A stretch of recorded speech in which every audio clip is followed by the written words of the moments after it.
Le mitard, on en entend parler quand on arrive en prison, oui, le tarmi, comme on dit, le mitard, le QD. Mais quand tu rentres au mitard, c'est autre chose. C'est quoi ça? On met dans un trou. T'as que des toilettes, t'as les toilettes turques. T'as les toilettes turques, un banc tout dur avec on te jette un matelas comme ça, on te distribue une gamelle. C'est ça une punition? Ça tue des gens le mitard. Le mitard, c'est comme si c'était t'allais dans un cimetière.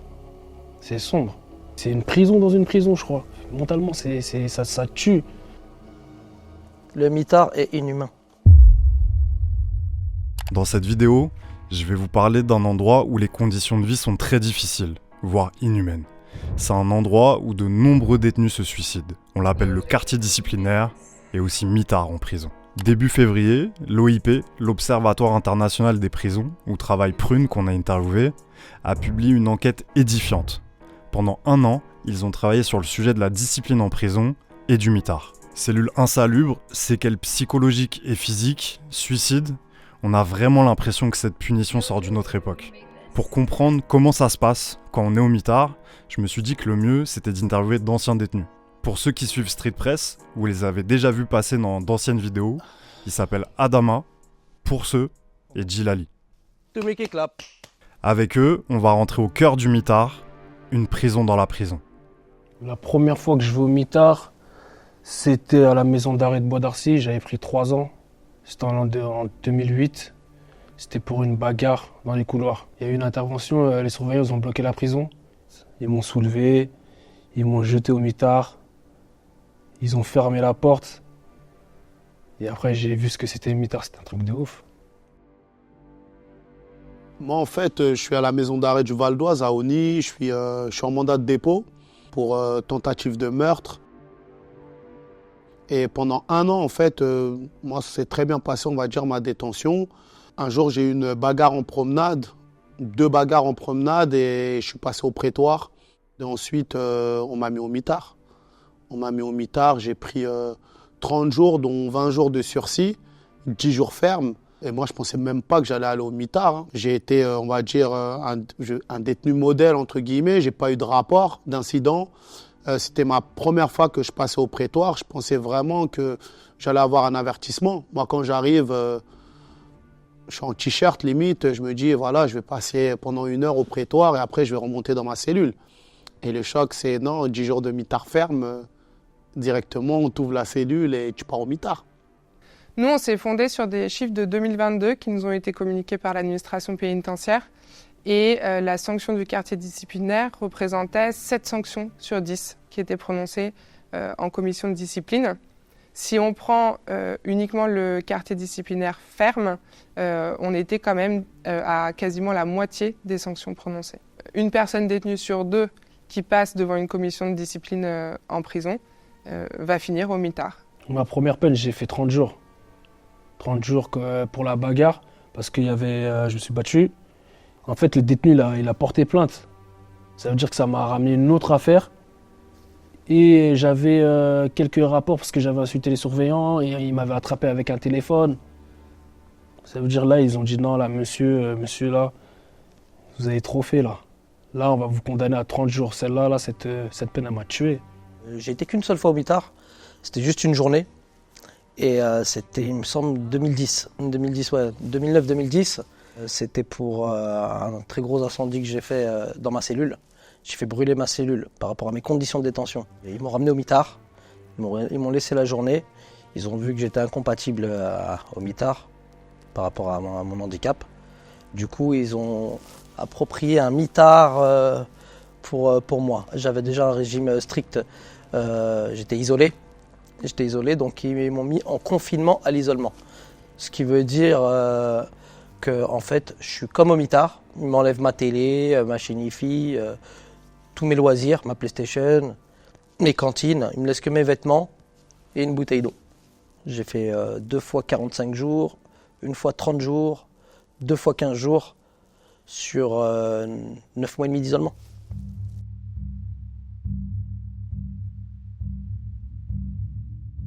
Ça ressemble à une cellule, 9 mètres carrés, c'est petit, il n'y avait rien. À part un lit, il Il y avait, à mes souvenirs, il y avait une table avec une espèce de... où on peut s'asseoir qui est en pierre. Mais quand tu ouvres la porte, il y a une grille. Il y a une grille qui sépare. Ça veut dire, même mentalement, quand tu rentres dans la cellule, tu te dis, wesh, mais t'es où en fait? C'est une prison dans une prison, je crois. C'est une cellule disciplinaire qui est souvent sombre, sale, exiguë, qui va avoir des problèmes d'insalubrité, très souvent des problèmes d'humidité l'hiver, des problèmes d'aération au contraire l'été.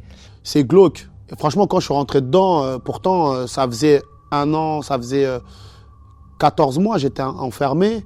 Mais c'est vrai que quand je suis rentré au mitard, j'ai l'impression de redécouvrir la prison. Je me suis dit, ah mais je suis où là? Et c'était le choc en fait. Au mitard, à Bois d'Arcy, il y a une petite fenêtre, mais tu vois, c'est flou. Tu peux pas voir les gens qui sont en promenade en bas. En fait, le mitard, c'est comme si t'allais dans un cimetière. C'est sombre. Le ED4 à Bois d'Arcy, laisse tomber.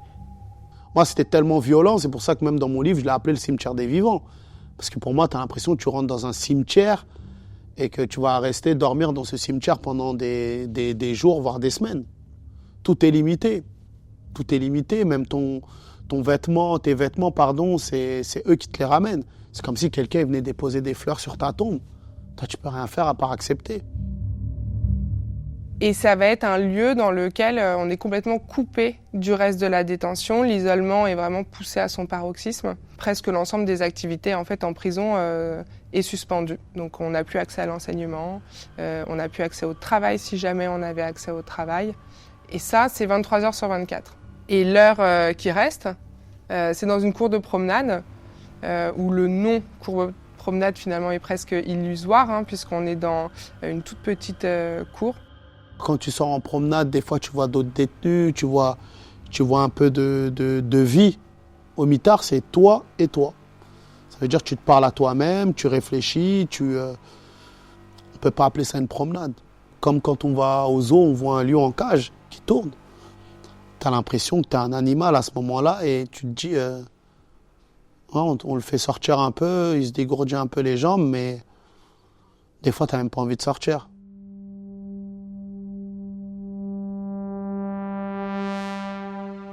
Passer le temps, franchement. Le temps, il passait même pas. Le temps, il passait pas. Même des fois, je me disais, mais comment j'ai fait pour dormir?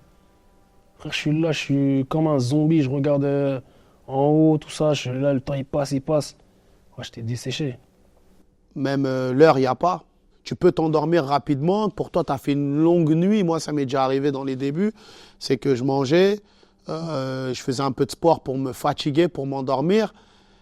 Et quand je me réveille, j'ai l'impression qu'il est 5-6 heures du matin. Et quand je demande au surveillant, il est quelle heure? Il me dit, il est 23h30. Des fois, je lui disais, t'es sérieux ou tu rigoles? Non, je suis sérieux, camarade, tiens, regarde. Je me dis, en fait, ah non, tu prends une claque, c'est dur. Tellement j'arrivais plus à dormir la nuit. J'appelais un mec par la fenêtre qui n'était pas isolé, tu vois. J'ai jamais fumé, jamais bu, moi, tu vois. Et je lui dis, s'il te plaît, roule-moi un joint. Et j'arrive pas à dormir, faut que je dorme. Il m'a avec le lasso, tu sais, avec un bout de drap, il m'a descendu un joint. J'ai essayé de fumer le joint, là. J'ai tiré une taf, deux tafs. J'ai vu des papillons. J'ai cru que j'allais tomber dans les pommes. J'étais décalé. J'avais une boîte d'allumettes, je jouais avec. J'essayais beaucoup de dormir, tu vois. Après, tu médites énormément. J'avais quand même la douche. La douche, quand je me lavais, j'ai passé 1 heure dedans, tu vois. Je faisais que d'écrire, j'écrivais des textes de rap, j'écrivais tout ce qui me passait par la tête, je l'écrivais. Et même des fois, quand je tombe sur des écrits que j'ai écrits au mitard, je me suis dit, ah ouais, j'étais vraiment dans une période, dans une position qui était assez compliquée et sombre. Parce que tu n'écris que des choses sombres et t'en veux vraiment, t'en veux à l'État, t'en veux à tout le monde, t'en veux à la personne. Je me dis, mais j'imaginais la tête de la personne qui a inventé le mitard. Tu vois, des trucs bêtes. Je me dis, ce mec-là, il n'a pas de cœur, en fait. Est-ce que ce mec-là, il a fait du mitard pour inventer le mitard? Moi, une anecdote, tellement au bout d'un moment, pour dire que c'est inhumain, que tu n'es plus en liberté, moi, il y avait un cafard qui faisait que de rentrer et sortir. Tu sais, je le regardais, je disais, mais même lui, il a plus de liberté que moi. Il rentre dans ma cellule, limite, il me nargue. Et il ressort. Je dis, moi, je ne peux pas sortir d'ici.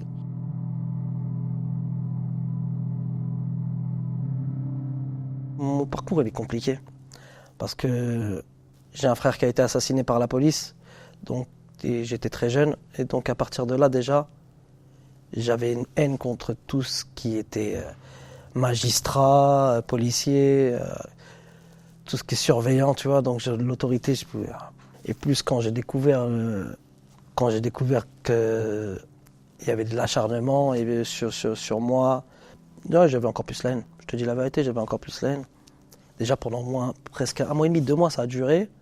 Avant même le confinement, quand j'allais en promenade, j'avais un régime strict. C'est-à-dire que je devais passer, j'allais dans une petite pièce, juste avant la promenade. Il y avait une petite chaise en plastique, je devais faire mon transfert du fauteuil à la chaise en plastique, me déshabiller devant 3 chefs, à poil. Je me rhabille, je vais en promenade, je fais mes 1h30 de promenade. Ensuite, dès que je sors de promenade, je repasse par le même régime, la chaise en plastique, à poil. Et je leur dis, mais pourquoi? Pour quelle raison? Il y a un hélicoptère qui va me jeter des projectiles, je suis tout seul en promenade, j'ai aucun contact. Et puis je regagne ma cellule, des fois, ça arrivé fréquemment. Je retrouve, quand ils ouvrent ma cellule, je retrouve les pâtes par terre, la farine, mes vêtements imbibés, tellement ils ont tout jeté, c'est la cellule dégueulasse, tu vois. Et je leur dis, mais pourquoi, tu vois, mais c'est psychologique, ça commence à taper sur le système, tu vois. Et comme ça, tout le temps. Et puis des fois, le soir, tu as des surveillants qui sont plus mauvais que d'autres. Il y en a, ils mettent de la musique à l'interphone pour pas que je dorme, du rock, du métal, tu sais, de la musique, des trucs qui font que pour te faire schizer, tu vois.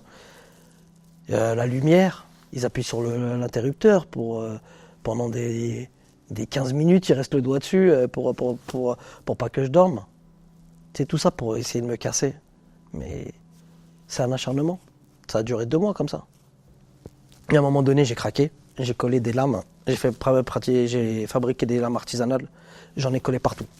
J'en ai mis une en dessous de ma table, une en dessous de mon fauteuil. J'en ai mis une, t'as vu, là où il y a l'interphone. Dès que la porte s'ouvre, le surveillant il rentre, j'en ai une à disposition, une à mon lit. En fait, j'en avais à portée de main. Je me suis dit, le premier qui va me casser la tête, tu sais, à un moment donné, en fait, tu penses comme ça.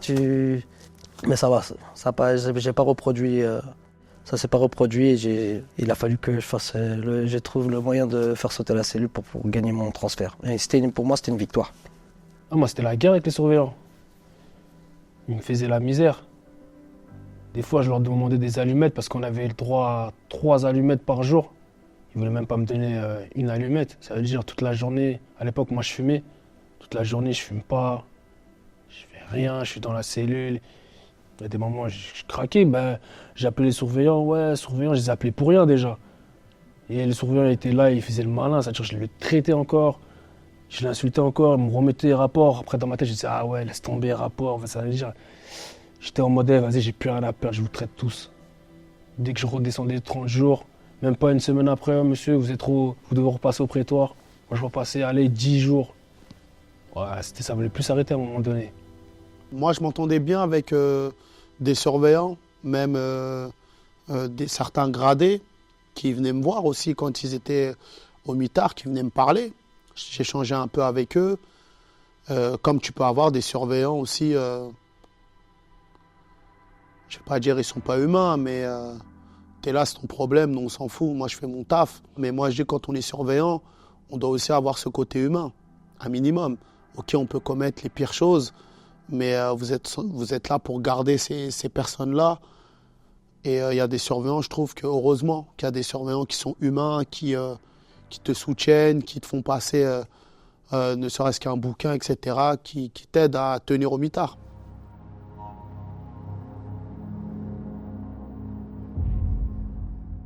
Franchement, quand je suis sorti du mitard, j'ai l'impression que j'étais libérable. J'ai l'impression que je sortais de prison, j'étais content. C'est hardcore ce que je dis, j'étais content de retrouver ma cellule. D'avoir un peu de chauffage, d'allumer la télé, t'allonger dans ton lit. Pourtant, j'étais en prison. Mais pour moi, la vraie prison pure et dure, la punition, c'est le mitard. Le jour où je vais en promenade, mes yeux ils s'illuminent comme si, pour moi, je pouvais ne plus sortir. Je vois au moins 100 détenus dans la promenade. Tu rigoles, t'es dans les couloirs tout le temps, tu vois. Ça faisait 9 mois et demi, j'ai pas vu un détenu. Un contact, je vois des amis à moi, tu vois, je suis libre, c'est une liberté pour moi. J'ai gagné. Je dis, c'est ça la prison. Je peux y rester, vous voyez. C'est comme ça que c'était ça mon ressenti. Ah, quand tu passes de 9 mois et demi d'isolement avec un acharnement dans un trou et tu pour arriver à Villepinte comme ça avec une liberté totale. Ça y est, laissez-moi là, ça me dérange pas. Quand j'avais pris 30 jours, dès que je suis descendu en cellule normale, les gens, quand ils m'ont vu, ils étaient choqués. J'ai dit, mais c'est pas toi pour ça, arrête tes conneries, frère. J'ai dit, comment ça, c'est pas moi? Mais regarde comment t'es, ils me truquaient, j'étais déconnecté. À un moment, j'étais un peu balèze et tout, mais là, ils m'ont vu, c'était tout maigre. Je marchais tout doucement. Je me rappelle, je suis plus descendu pendant une semaine en promenade, je crois, histoire de reprendre les esprits, de bien manger et tout. Là, j'avais honte, parce que c'était trop.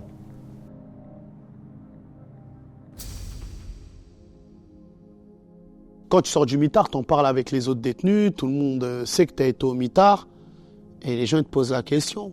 Alors c'était comment? Moi je leur ai dit, c'était dur. Moi je suis traumatisé les gars. J'ai pas honte de le dire. Moi ils m'ont traumatisé les 10 jours de mitard. Je suis un menteur si je dis que ça va pas traumatiser.